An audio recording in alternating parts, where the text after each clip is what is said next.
Hello students, welcome to my channel English Wala. आज के इस वीडियो के अंदर बच्चों हम जो फ्यूचर टेंस का जो टॉपिक चल रहा था उसका अगला टेंस हम लेते हैं फ्यूचर कॉन्टिन्यूस टेंस। चलो बच्चों, इस टेंस के बारे में हम और डिटेल से अध्ययन करते हैं। देखो बच्चों, फ्यूचर कॉन्टिन्यूस टेंस की यदि मैं बात करूं तो फ्यूचर कॉन्टिन्यूस टेंस आप जानते हो, कॉन्टिन्यूस टेंस के अंदर कोई भी वर्क है वो हमेशा कंप्लीट नहीं होता है, वो इनकम्प्लीट होता है, वो हमेशा कॉन्टिन्यूस रहता है, यानी प्रोग्रेसिव रहता है, जारी रहता है। ठीक है। और ये फ्यूचर है, इट मीन्स है वो किस टाइम को बताएगा, आगे आने वाले टाइम के अंदर कोई भी कार्य है वो इनकम्प्लीट के रूप में इस टेंस के अंदर बताया जाता है। देखो बच्चों, मैं हिंदी सेंटेंस की यदि बात करूं तो हिंदी वाक्यों के अंदर क्या होता है कि रहा होगा, रही होगी, रहे होंगे इत्यादि शब्द का यूज किया जाता है। तो उसको हम पहचान सकते हैं कि वह है फ्यूचर कॉन्टिन्यूस टेंस है। जैसे मैं ये कहूं कि मैं पुस्तक पढ़ा रहा हूं या मोहन खेत के अंदर काम कर रहा होगा, तो खेत के अंदर वह काम करने का मतलब है वो पहले से कंटिन्यू है ना, भूतकाल से लेकर वो फ्यूचर टेंस की तरफ जा रहा है ना, आगे भी वो करेगा। तो यदि हम थोड़ा सा इंट्रोडक्शन इंग्लिश की तरफ से लें तो हम देखो बच्चों, यहां पर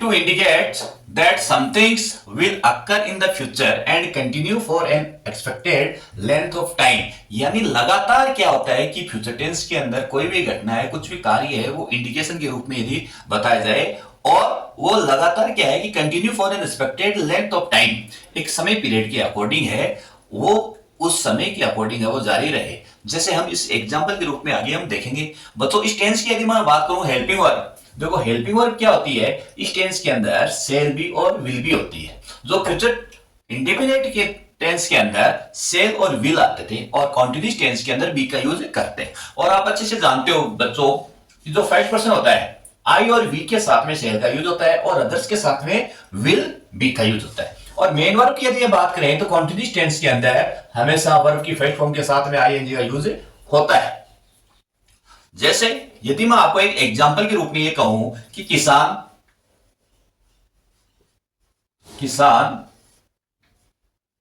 खेत में कल इस समय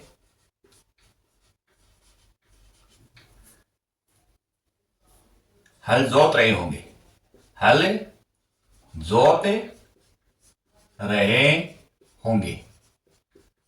ये एक हिंदी सेंटेंस के अकॉर्डिंग हम इसको ट्रांसलेट करते हैं, यानी किसान खेत में कल इस समय हल जोत रहे होंगे। देखो बच्चों, सबसे पहले किसान को क्या लिखा हमने, फार्मर, और फार्मर क्या है, थर्ड पर्सन है, इसलिए किसका यूज हो गया, will be.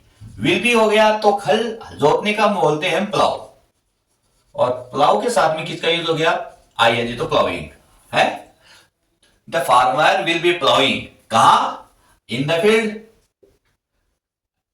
In the field. ठीक है। अब क्या है, कल इसी समय, यानी इसी समय को बोलते हैं एट दिस टाइम टुमारो।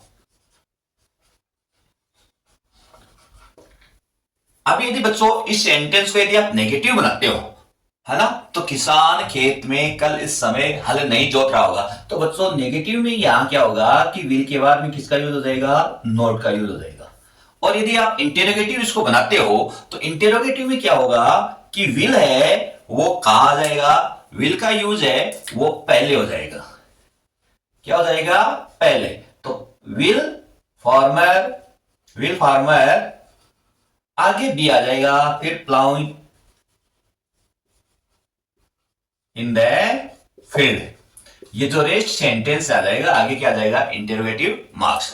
तो ये तो हिंदी ट्रांसलेशन के अकॉर्डिंग है, हम इसको इंग्लिश में कन्वर्ट कर सकते हैं। बच्चों, अब हमारे एग्जाम में क्वेश्चन किस टाइप से पूछे जाते हैं उनके बारे में थोड़ा सा डिटेल से कर लेते हैं। देखो, टाइम्स ऑफ एडवर्ब बच्चों इसकी यही होती है कि प्रेजेंट जो कॉन्टिन्यूस टेंस की एडवर्ब है या पास्ट कॉन्टिन्यूस टेंस की एडवर्ब, यदि प्रेजेंट कॉन्टिन्यूस टेंस की यदि मैं बात करूं, आपको थोड़ा सा रिकॉल करवाना चाहूं तो प्रेजेंट कॉन्टिन्यूस टेंस के अंदर today, tonight, at this time, at this moment, nowadays, ये होते हैं, दीज डे। और यदि पास्ट की बात करें तो उसी को कन्वर्ट कर दो, यानी those day, at that time, that night, है ना, दैट डे, और इसके साथ में यदि फ्यूचर टाइम आए उस कंडीशन के अंदर हमेशा किसका यूज होता है, फ्यूचर कॉन्टिन्यूअस टेंस। अब देखो बच्चों एक और है, यदि वेन के साथ में सिंपल प्रेजेंट टेंस आता है तो आगे क्या आएगा, फ्यूचर कॉन्टिन्यूअस टेंस आते हैं। देखो एग्जांपल में देखते हैं कि he in his office at this time tomorrow. देखो एट दिस टाइम आ गया, टुमारो।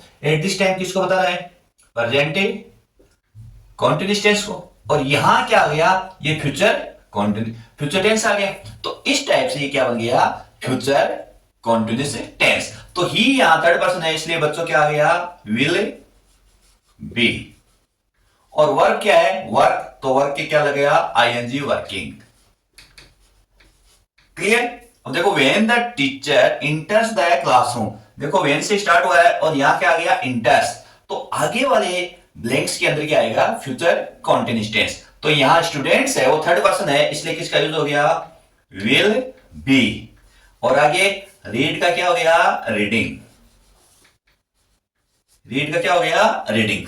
थर्ड देखो बच्चों, I not bring a cup of tea at this time tomorrow.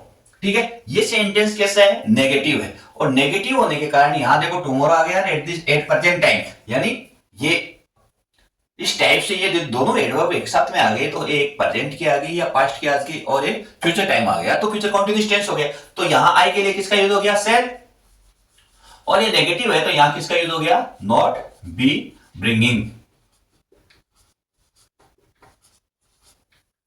तो बच्चों इस टाइप से ये क्या है, फ्यूचर कॉन्टिन्यूअस टेंस की जो वर्ब्स का हम यूज करते हैं। मोस्टली यदि देखा जाए तो बच्चों यदि फ्यूचर कॉन्टिन्यूअस टेंस की जो एडवर्ब्स ऑफ टाइम या फिल इन द ब्लैंक्स है, correct form of the verbs के जो क्वेश्चन है वो रेयरली आते हैं, बहुत ही कम चांसेस होते हैं कि इस टेंस के आपके एग्जाम के अंदर कोई क्वेश्चन यदि क्वेश्चन कोई पूछा जाए। फिर भी हमने क्या किया है कि इसके बारे में अच्छे से इसको डिटेल से है, थोड़ा सा है, इसको हमने फ्यूचर कॉन्टिन्यूअस टेंस के बारे में पढ़ा है। आज के वीडियो के अंदर बच्चों इतना ही, और हमारे जो नेक्स्ट वीडियो के अंदर है हम अगला टेंस लेके आते हैं। तो बच्चों ओके, थैंक्स।